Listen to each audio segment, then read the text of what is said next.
Sydney, Australia's first city, and one of the world's most iconic urban landscapes.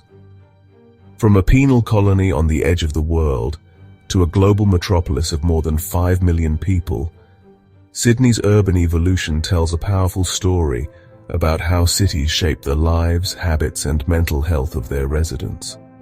Sydney began in 1788 as a penal settlement in Port Jackson. The early town was unplanned, improvised, and often chaotic.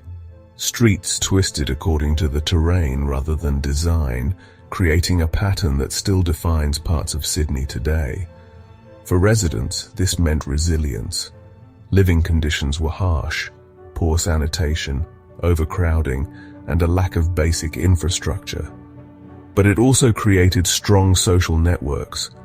Communities relied on each other for survival. In the 19th century, Sydney transformed.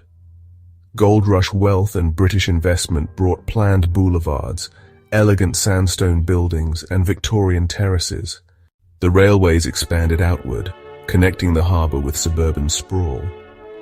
This period shaped class divides.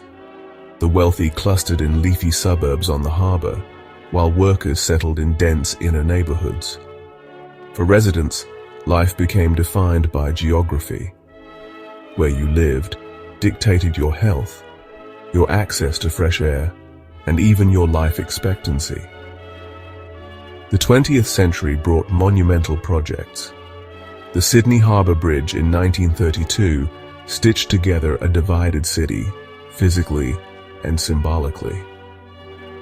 Suddenly, the North Shore was connected to the CBD, changing commuting patterns and property values overnight. At the same time, high-rise buildings began to redefine the skyline. For residents, daily life accelerated. More jobs in the city centre meant longer commutes, but also more opportunities. The Sydney Opera House, completed in 1973, was more than a building. It was a global statement. Sydney declared itself a city of culture and creativity. For residents, the Opera House became a symbol of pride and belonging. Cities shape our collective psychology, and few landmarks influenced Sydney's self-image as powerfully as Utzon's masterpiece. Post-war Sydney embraced the suburban dream. Detached houses with gardens spread across the landscape, connected by highways and car ownership. This gave residents space, privacy, and a sense of stability. But it also created dependence on cars, long commutes, and social isolation. For many, suburban life was peaceful, but it also fragmented communities and disconnected people from the vibrancy of the urban core. From the late 20th century, Sydney became one of the most multicultural cities in the world. Migration from Asia, the Middle East, and Europe reshaped the city's suburbs with new foods, festivals, and languages. Urban renewal projects like Darling Harbour tried to balance heritage with modernity.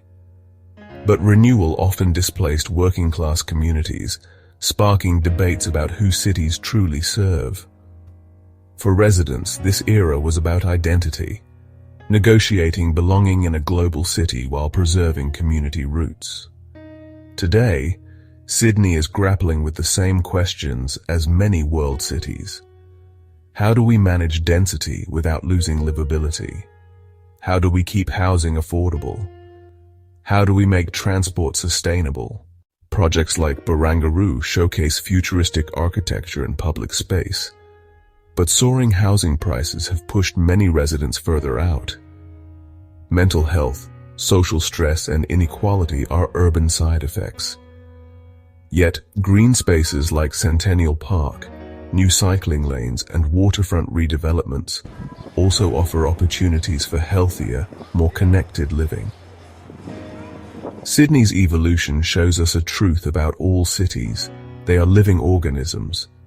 Streets, bridges, and buildings don't just frame daily life. They shape our moods, our habits, and our futures. Sydney has grown from a penal colony into a global city of opportunity, creativity, and diversity. But its next chapter will depend on how it balances growth with livability, heritage with innovation, and community with ambition. Because in the end, cities don't just evolve around us, they evolve within us.